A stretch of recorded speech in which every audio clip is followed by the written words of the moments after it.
Dear Madam President, dear ladies and gentlemen, thank you for the opportunity to hear me today. After Putin tried to kill Alexei for the first time, we lived in southern Germany for several months. Alexei was recovering from the poisoning, learning how to walk and try it all over again. We walked a lot, sometimes going on short trips. One of them, we went to Strasbourg with our children. It is one of my and Alexei's favorite cities. We have been there several times together, and then 3 years ago, we decided to show it to them. Now my husband is dead. I'm back to Strasbourg, but I'm no longer walking around with my family. I stay here and address you and in your person the whole Europe. I thought that in 12 days since Alexei's murder, I would have time to prepare for this speech. But first, we spent a week getting Alexei's body and organizing funeral. Then I chose the cemetery and coffin. The funeral will take place the day after tomorrow. And I'm not sure yet whether it will be peaceful or whether police will arrest those who have come to say goodbye to my husband.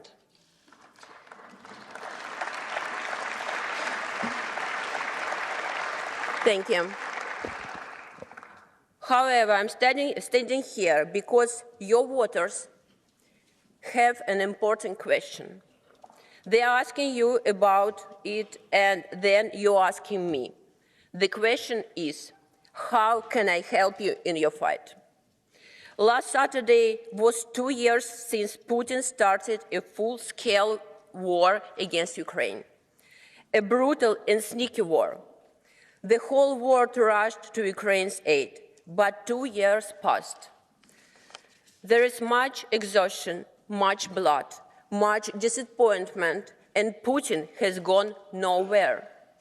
Everything has already been used. Weapons, money, sanctions, nothing is working. And the worst has happened. Everyone got used to the war. Here and there people start to say, well, we'll have to come to an agreement with Putin anyway. And then Putin killed my husband, Alexei Navalny. On his orders, Alexei was tortured for 3 years. He was starved in a tiny stone cell, cut off from the outside world, and denied visits, phone calls, and then even letters. And then they killed him. Even after that, they abused his body and abused his mother. On the one hand, the public murder has once again showed everyone that Putin is capable of anything and that you cannot negotiate with him. But on the thank you.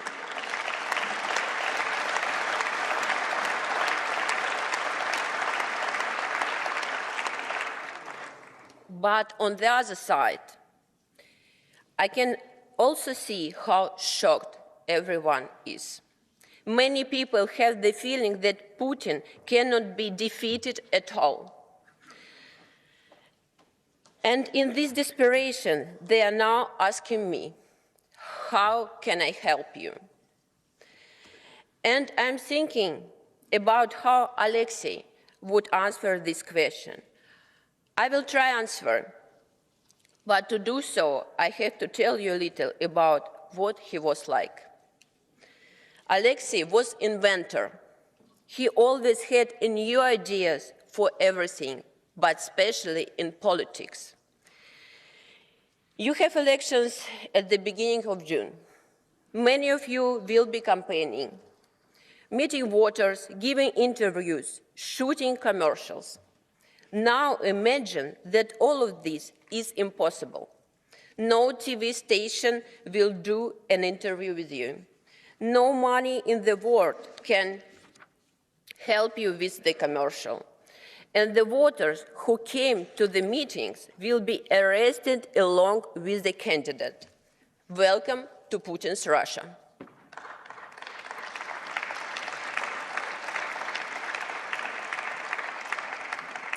And yet, Alexei Navalny has managed to become the most famous politician there. He was able to inspire millions of people with his ideas. How did he do that? He was always fantasizing and experimenting. You are not allowed on TV. Let's learn how to make YouTube videos so the whole country can watch them. You are not allowed to vote. You can come up with a tactical voting strategy to take seats away from the ruling party. Even in Putin's gulag, Alexei managed to pass on ideas for projects that would make the Kremlin panic. He was the opposite of everything boring. This is the answer to the question. If you really want to defeat Putin, you have to become an innovator. You have to stop being boring. You cannot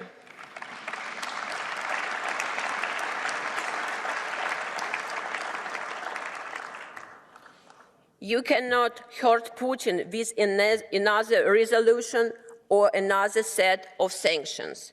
That is no different from the previous ones. You cannot defeat him by thinking he is a man of principle who has morals and rules. He is not like that, and Alexei realized that a long time ago. You are not dealing with a politician, but with a bloody monster. Putin is the leader of an organized criminal gang. Putin is the leader of,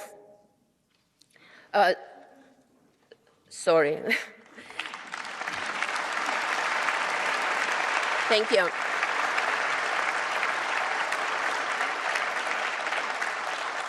And it's good to repeat it again. Putin is the leader of organized criminal gang. This includes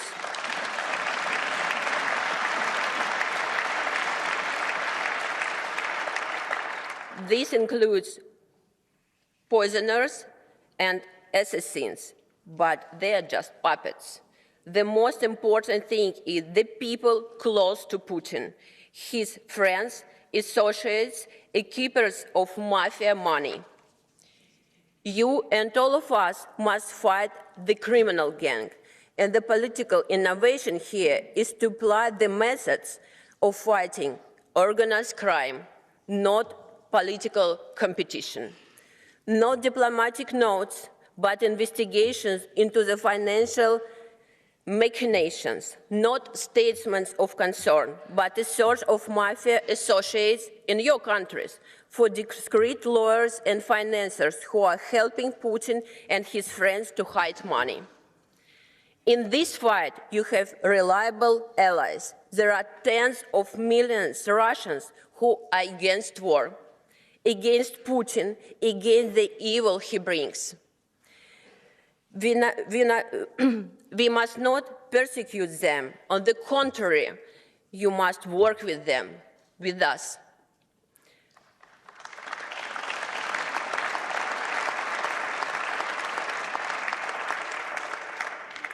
Putin must answer for what he has done with my country. Putin must answer for what he has done to a neighboring peaceful country. And Putin must answer for everything he has done to Alexei.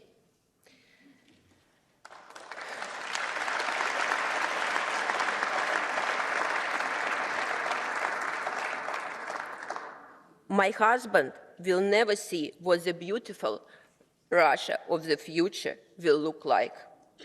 But we must see it. And I will do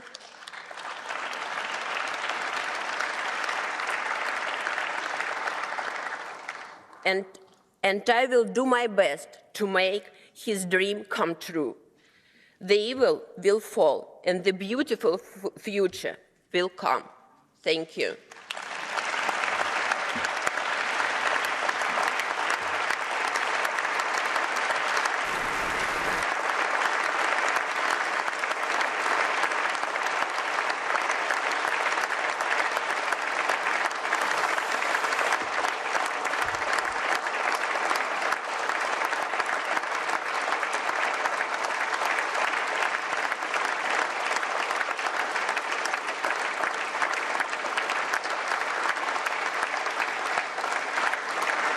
Thank you.